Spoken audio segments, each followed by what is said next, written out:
Now you'll see these signs around town. Not here, not now, not ever. Save Sessom Creek. No zoning change. Well, this is ground zero of Sessom Creek. You can hear the water gurgling coming down.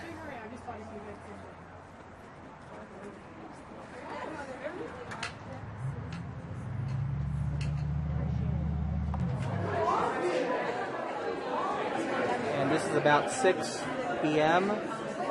As we can see, they've added extra seating out here in the lobby. I've been told this has never happened before at any sort of meeting like this on this project, and I've never seen it ever at the council, so certainly very high turnout crowd, and people are still coming in the door as we speak. You can see some extra security has been brought onto these events.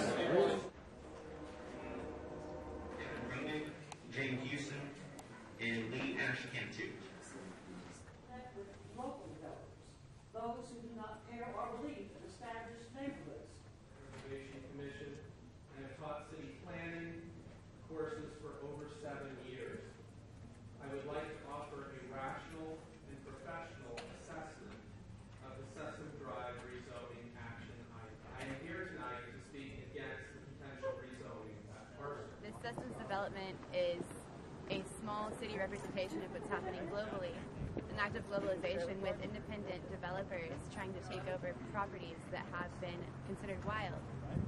And our governments have no understanding of Earth jurisprudence, which is that government officials should recognize the importance and responsibility involved in their job, and that they have an obligation to represent the Earth community as well as the ecosystems in the area.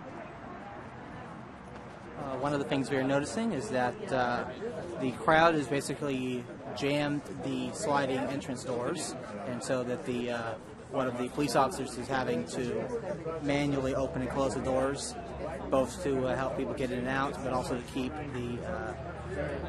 the warm air in. It's getting pretty chilly out here. It's probably going to get colder as the night goes on. One of the things we find with these types of events is that a lot of people will come in with the whole family. They'll bring in their kids, young children. Some people here doing their homework before they have to go back to school tomorrow. Out here, it's getting a little cold still, but I think there's really no room left inside. That's how packed we are tonight, and we're only partway through the beginning part of the meeting. How the meetings are structured is such that you have a citizen comment period at the beginning, and then regular items, and then the actual discussion on the development. And so some people did speak during the citizen comment period at the beginning of the meeting, but most of them will be speaking. There were basically a free-for-all public hearing on the project itself. And so we're waiting for that to begin, and it's expected that most of the people that are here will be trying to get in line, trying to speak, trying to basically sell their position in 3 minutes or less. Right, it says it's actually come out great on TV. It's just the speakers here. That's what he couldn't get to the volume here, but anyway. So is Diane first? I don't know. It's going to start at 7, and I don't know where she is on the phone, but I'll be out here when you see her. People are here and hear or see the meeting, and also out on the steps.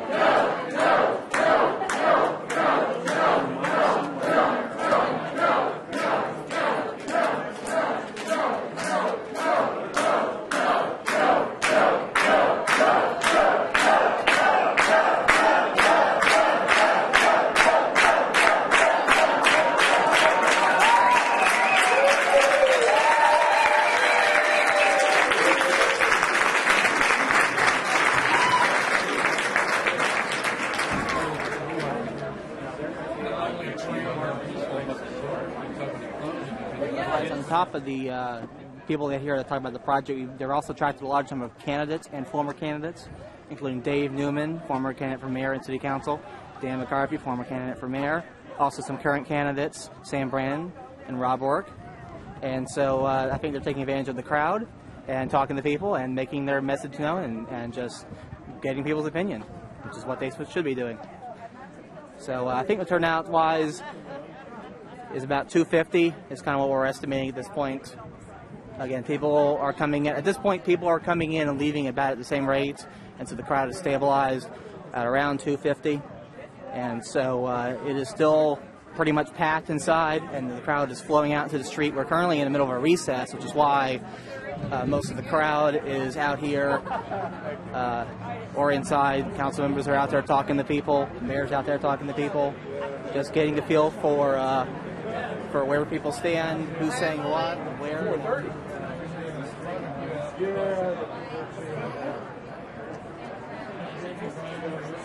Oh yeah. How's it going? This is Cameron Catrone. I'm outside San Marcos City Council. It is the 17th. Yes? Yes. Absolutely good. Day after MLK Day. Got that right. Now, we're talking to Emily Mabley here. We're at City Council, and there's about, what would you estimate, 200 to 300 people here? Yeah, 300 people. And what is everyone so know about tonight? Well, they don't want development at Sessom's Road and Sessom Creek, and there's other places to build. And people care about this town. They care about the beauty and the river, and that's why we're here. So Great. we want to preserve that. All right, so you're primarily worried about how the land's being used? Or, Exactly. Okay. What do we know about the kind of people who are developing this land? Do they have any track record of being good stewards, or what do we know other than we don't want it to be built? I don't have that information. Okay. It's a process of elimination. Obviously, we're going to have to talk to a lot of people to distill all the truth. I just don't think that that's a good area. It's not that much land if you want, to develop. So it's too high density for... It's. They were saying in the meeting that, that is the buffer zone. You don't need to add a buffer zone to the buffer zone. You're taking away the buffer zone. Okay. And then you say you're going to have a buffer zone. Okay. It's They're already using there. the That buffer is. zone. Yeah, and you're saying they're using going to add the more buffer zone. Right. Yeah, I can't wrap my head around that. Well, let's talk to some other people. We'll see what they have to say. This is an elevator speech in 2 minutes. Why do we need to know that you feel that we ought to vote against this? Well, it's at the top of the Sessom Creek, which there's probably 500-foot elevation drop from Sessom Creek to the river, 50 yards below the falls. So the San Marcos River is going to run brown if they do this project. That's one thing. The second thing is the degradation of one of the oldest, best established neighborhoods in San Marcos. That comes in, it's going to become unsafe, property values are going to decline, and the professors and the people that live there are going to move away. And then the third reason I'm against it takes a little bit longer to explain, but it's the speed in which the developers have, over the past few years, manipulated and changed the charter of the city of San Marcos to allow changes in 3 weeks from having a single-family home to the possibility of having a bulldozer fire up and knock down the single-family homes around you to build a multifamily apartment complex. Is that about a 2-minute elevator? How'd you get involved? I got involved because my old friend, Jamie Bryan. I knew Jamie when my family moved to San Marcos in 1971. So I've been true family friends ever since. And Jamie, while he's a few years older than I was, I knew him, and he raised my awareness of this, and I said, this is something that's worth getting off the civic couch for, and stop being the couch potato and get involved, and that's what I've done. Hey, that's what we talk about on the show. Oh, hi. Thanks for this. Is Cameron Catrone back with We the People, SMTX.TV. I'm here with Mindy Adams, member of the community. How many years? 9 years, member of San Marcos. So we're about the same boat. Tell me, why did you show up tonight? I'm here tonight because I love this community and I love our river. and I wanted to bring my family out, my kids, to help make a stand for keeping it clean, keeping this community environmentally intact. That's it. Welcome to SMTX.TV. I'm Cameron Catrone for We the People, and it's January 17th, and it's pretty cold, but somehow 300 people have ended up at City Council tonight, one of them being Annie Sergi, a San Marcos high school student. And so I was wondering what brought you here tonight. Well, I really want to save the river from being destroyed by this little construction that they're doing. Mm-hmm. And is your main concern environmental degradation or population density, or is it all kind of one for you? All one, but a big thing is the river, and it's right around where it starts that they're trying to clear cut this land, and that will push all the sediment into the river, which is where we have all these endangered species. And we like seeing down in the river, it's so clear. Yes, it's so beautiful, and we don't want to destroy that. No, obviously. Well, that's interesting. Your perspective as a young person is exciting to have here. So tell me a little bit about yourself. What are your plans? Are you gonna go to Texas State and study water quality or water resource management? What are your interests? What's the next step for you? Well, I am looking at places to go, and actually I have lived in San Marcos my whole life. I kind of want to get out of San Marcos. All right. So fair enough. I'm not a native San Marcian, and I love it here. I would love it here if I wasn't from here. I got you. Well, but you can take your struggle with you everywhere you go. Yeah. That's the great thing about it is that these issues seem very local and so, germane to just us, but really, this is going to be an issue everywhere you go in the future. Yeah. So keep up the good work. Thank you so much, Annie. Thank you. All righty. Nice to meet you. Nice to meet you. Man. So we got the tailgating parties going on again tonight, and you got the food. Time, man. A little chilly out here, but we got brownies, hot dog, sausage. We've had pork earlier. All the food to keep the activists going, huh? That's correct. Yeah, Fuel. you got to fuel if you're going to go into city council and fight for your community. You got to have the fuel to keep it going, huh? Absolutely.